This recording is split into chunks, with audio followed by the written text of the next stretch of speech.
Welcome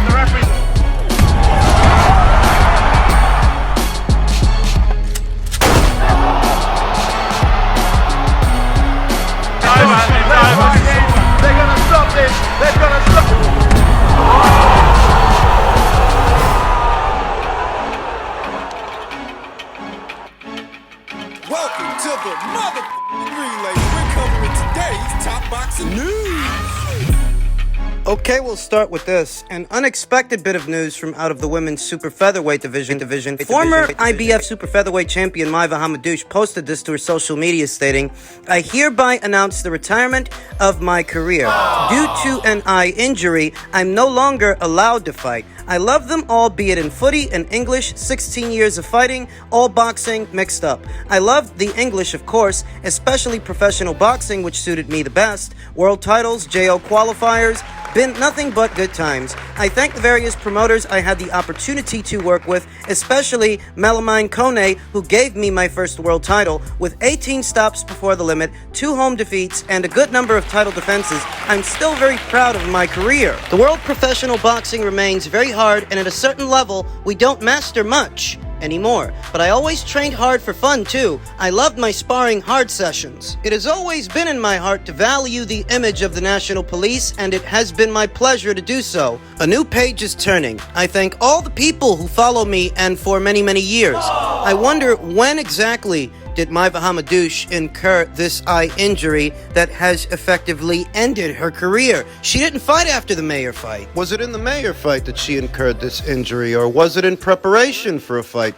Was it in sparring after that fight? The fight with Michaela Mayer, that unification match, it was a hard fight for both fighters. Yeah. Both champions, both of them, took a lot of punches, took a lot of hard shots in that fight. And you have to wonder if it wasn't that fight that brought Myva's career to an abrupt end. As stated, she hasn't fought since the Mayer fight, and I was anticipating her ring return. Myriam Hamadouche was still one of the more formidable and dangerous fighters in today's super featherweight division. Not many can handle her. She's only ever suffered losses, only ever suffered defeats. 2 of the best fighters the division has seen in recent memory. Delphine Persoon several years ago, and more recent memory, Michaela Mayer. That being said, not everybody's got the chops to hang with Myriam Hamadouche, and I was looking forward to her ring return. I can only deduce that the reason she never came back from the Mayer fight was this. Might have to do something with this injury. She didn't say it in plain text. She didn't say it here and now. She didn't specify when exactly did she suffer this injury, and is this the reason she hasn't fought in well over a year? She can't get medically cleared to fight. It's unfortunate because in spite of having suffered that loss to Michaela Mayer over a year ago, I felt like Myriam Hamadouche could get back on the saddle and become a world champion again at either super featherweight or lightweight, depending on what the landscape was. So her farewell message isn't a somber one. Still is unfortunate that this is what ultimately brought her career to an end. Silver lining is, at least Myva seems in good spirits. Best wishes to her in this new chapter of her life as her boxing career comes to an end. In men's super middleweight news, Jose Benavidez Sr. says this is not the same Canelo from 4 fights ago. Jose Benavidez, like several others, believes that Canelo Alvarez is in decline, is on the back 9, and his body is starting to betray him. The father and trainer of unbeaten super middleweight contender David Benavidez believes last Saturday's version of Canelo Alvarez, who defeated John Ryder over 12 rounds, is not the same Canelo from 4 fights ago. Benavidez Sr. believes Canelo is now at the final stage of his career. I was thinking that Canelo would stop Ryder within 4 or 5 rounds, but I think he didn't go for the stoppage and Ryder escaped alive. You know what's amazing to me? That people can't fathom John just being that tough. Even though that's his reputation, even though that's what he's known for, being a gutting and gritty fighter. Slippage is possible. I don't rule that out. Canelo Alvarez has been fighting since he was 15 years old, 63 professional bouts. Some slippage is possible. I don't dismiss that. Though it's also just as possible that John Ryder, given the scale and size of this fight, that it was for undisputed, that he rose to the occasion as best as he could, and that's at least in part why Canelo couldn't get him out of there, because he was too stubborn. Too brave. People were not happy in Guadalajara. They were expecting a stoppage, but as I have been saying, Canelo is in the final stage of his career. In Benavidez's opinion, Canelo did not have the killer instinct to go for the stoppage. In this fight, I didn't see the ferocity in Canelo. I didn't see the determination, Benavidez said. I didn't see Canelo wanting to prove that Canelo is still going to be around for a while. I think that he got tired and that he doesn't have that extra gear, that fire, that power to hurt an opponent and finish him. Like, You're throwing stones in a glass house, buddy. it is true that most were expecting that Canelo would knock out John Ryder, kind of like how most people were expecting David Benavidez to knock out Caleb Plant. And he didn't. Is he in decline too? Is he on the back nine because he failed to secure the knockout? Or does that logic not apply to your son, making it a double standard? As has become customary whenever the name of Canelo Alvarez is brought up, they hold him to a different standard than they hold other fighters, which in some ways is a compliment. You expect more from him than you expect from your own fucking son. When your son failed to deliver on his promise that he was going to stop Caleb Plant, that he was going to stop him, knock him out, when he failed to deliver on that promise. And don't give me the bit about the holding. David Benavidez stands in at about 6'1", 6'2", likely rehydrates to around 200 pounds or close to 200 pounds the night of a fight. And this guy couldn't break a clinch? Remember, the WBC, unlike the IBF, they don't have a rehydration cap. Who knows what David Benavidez rehydrates to the night of a fight? You've got a guy 6'1", 6'2", likely rehydrates to somewhere around 200 pounds, and he can't break the clinch on what is already an exhausted fighter who's just surviving. Break the clinch, create some space, get some punches off, and deliver on your promise. Right. Score a knockout. He couldn't do it. Is it because he's in decline? Canelo is still young, but the problem is that he started very young in pro boxing when he was 16 years old. Oh. He's had many wars, too many training camps with his body, and his body resents that. I think that is the case here. He is not the same Canelo that we saw 4 fights ago. I think Canelo made the fight with Ryder harder than it should have been. Ryder didn't feel his power to the extent of staying down on the canvas. Canelo landed good shots, knocked him down, but he didn't hurt Ryder to an extent of putting him out. Slippage is possible, as is the overall toughness of John Ryder, given the occasion and the opportunity that he was given. That's possible too. I don't dismiss either as a possibility, though. Need I remind you that a 40-year-old Manny Pacquiao, with more fights then than Canelo Alvarez has now, took on an unbeaten Keith Thurman who was 10 years younger than he was. Manny Pacquiao was 40 years old with 70 pro bouts under his belt going into the Thurman fight. Older than Canelo Alvarez is now, with more fights than Canelo Alvarez has now. And he shocked the world. He beat Keith Thurman. Oh, I know that there are some subtleties and nuances, some differences in between that situation and this one. But there are some similarities, glaring similarities, that if what the Benavidez team is hoping for is a depreciated, A Canelo Alvarez that's in decline. if they're telling themselves that that improves their chances, need I remind you that a 40-year-old Manny Pacquiao beat a 30-year-old Keith Thurman. An unbeaten Keith Thurman. If there is some slippage, and he's only at 85% now of what he was at 100% before, that 85% might still be better than 100% of David Benavidez. Because David is a hype job. A basic fighter. Unlike Canelo Alvarez, unlike Dimitri Beval. Just in keeping with the theme of all things Canelo, Eddie Hearn said the Canelo rematch with Dimitri Beval at 175 pounds is the biggest fight for Dimitri by a mile. Hope he accepts the challenge. We'll see. Dimitri doesn't identify fighting Canelo again at that weight as any challenge at all. Nope. We're speaking non-stop, Hearn told Chris Mannix. You know, I think, look, I understand everybody's position. Dimitri Beval would like to challenge for the super middleweight titles, but at the same time, Canelo Alvarez has only interest in defeating Dimitri on the same terms, because he believes he'll only get credit on those terms, and I agree with him as well. But I understand Dimitri's point of view. But the fact is, with the better be fight not possible, that is the biggest fight by a mile for Dimitri. I hope he accepts the challenge. You know, Canelo Alvarez gave him the opportunity. This time, it's almost Dimitri Bivol giving Canelo the opportunity. He's desperate for revenge. He's the ultimate competitor. Most people think Canelo is crazy. They think he's going to get beat again. As they say, pride comes just before the fall, and it's Canelo Alvarez's pride that leaves him so inclined to do the dance with Dimitri again. Even though he shouldn't. Most people think Canelo is crazy,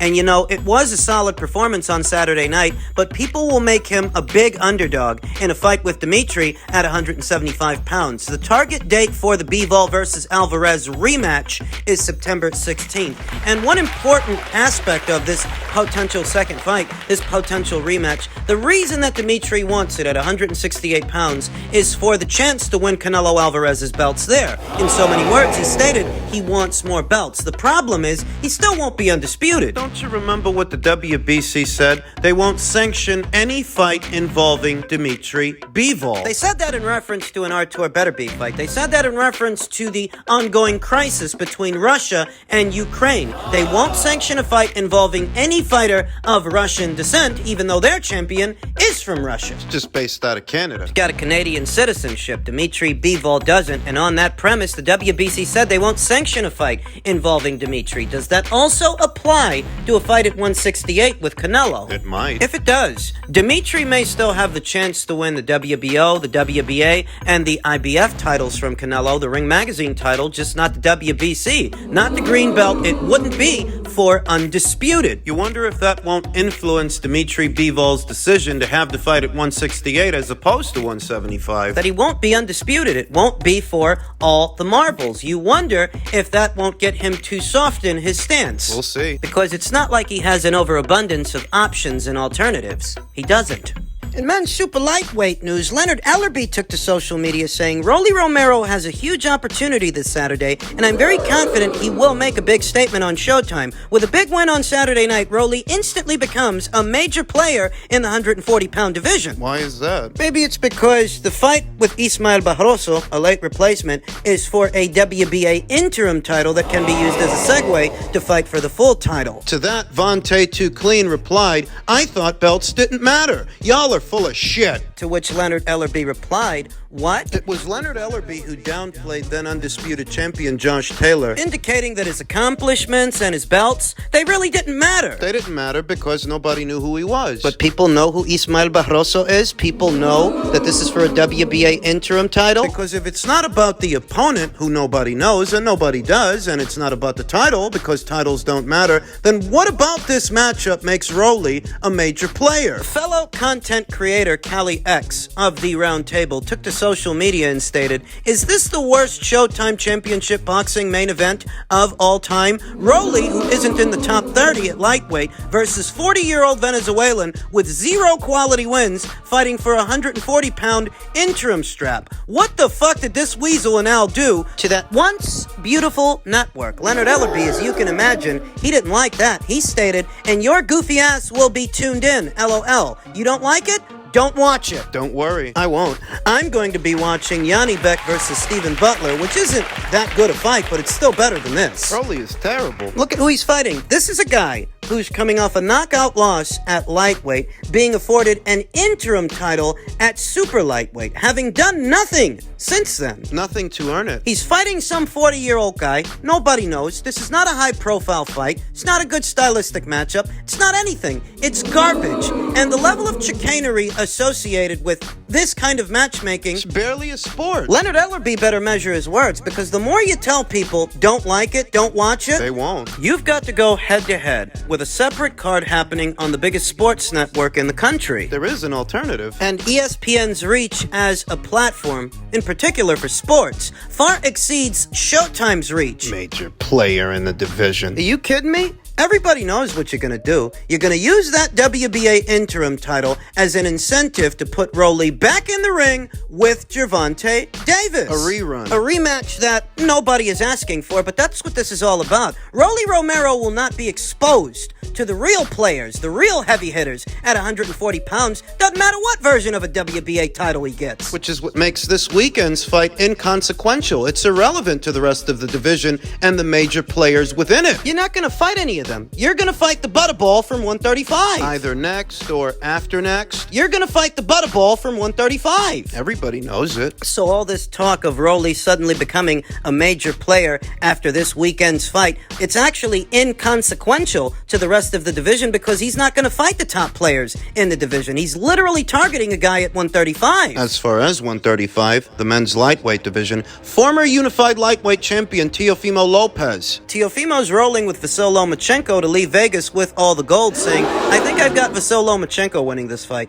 The only reason why I say it is just the punch IQ that this man throws and what he does, he'll get you tired. Even though Devin Haney has the conditioning for it, you gotta commit. You can't play defense with Loma. You can't play defense with Loma. You can't. You gotta attack by all means necessary. And I don't think Devin's got the dog in him to do it. Some of this I agree with, some of this I don't. Most of it I take with a grain of salt because Teofimo... You know, sometimes a fighter will beat another fighter and start talking them up to indirectly glorify themselves for having beaten them. I mean, sometimes you're not even getting analysis from these guys. They're just coddling their own egos, stroking their own egos. Though it is true that you can't just play defense all night with Vasyl Lomachenko. You have to give him something to think about, something to keep him off, like Teofimo did. Whether it was the shoulder injury or Teofimo's speed and power, something kept Vasyl Lomachenko's guns holstered for the first 4 or 5 rounds of their fight, well over a year ago. I tend to think it was a bit of both. Vasyl Lomachenko has had that nagging shoulder injury for some time now, and per reports, he went into the Lopez fight with that injury flaring up. So between the injury and Teofimo Lopez's natural speed and power, his quick counters, Loma didn't want to let his hands go. Not at first. He was very tentative. it's a different fight with Devin, because Devin, God bless him, he's not the puncher that Teofimo Lopez is. He's not a knockout merchant. So while he is a great pure boxer, an athletic young fighter, he's not a big puncher. He's not a prolific puncher either. He don't throw punches in bunches. He don't throw combinations all that much. If you don't give Vasyl Lomachenko something to think about, or more to think about than just a jab, he's going to crowd you. He's going to get mid-range to inside and put punches together. You've got to keep him off. Fight him off in spots. Devin is a long-distance fighter, a long-range fighter. Mid-range to inside, he's vulnerable. We saw that in the Jorge Linares fight. We saw that in the Jojo Diaz fight. Just based on the styles, intangibles aside, based on the styles, Vasyl Lomachenko has the style to give a pure boxer like Devin Haney a lot of problems. The caveat is that Vasyl Lomachenko is in his mid-30s. He's several years older than Devin. But there's an added caveat because Vasyl Lomachenko, unlike Devin Haney, isn't busting at the seams. Devin is. Devin is killing himself to make 135 because he's a young guy whose body is still growing. How does that play out in the ring? So Lomachenko likes to up the tempo of a fight throughout the course of it, round by round, to wear down and wear out his opponents. For a guy who's leaving it all in the gym to make the weight. I heard it's a whole goddamn production to get Devin Haney to make 135. Make it match fit. But he's never fought somebody like this. Everybody talks about the height differential, the size differential, that Devin is so much bigger than Vasyl Lomachenko, but he's not a bigger puncher. He's bigger in terms of size, height, and length. Yeah, he's bigger than Loma, but he's not as hard a puncher than Loma. So perhaps Devin Haney... So perhaps people are overstating the role of his size. He's not actually a physically imposing fighter. He's an outside fighter, an outside jabber, not a mid-range to inside puncher. Things are going to get interesting.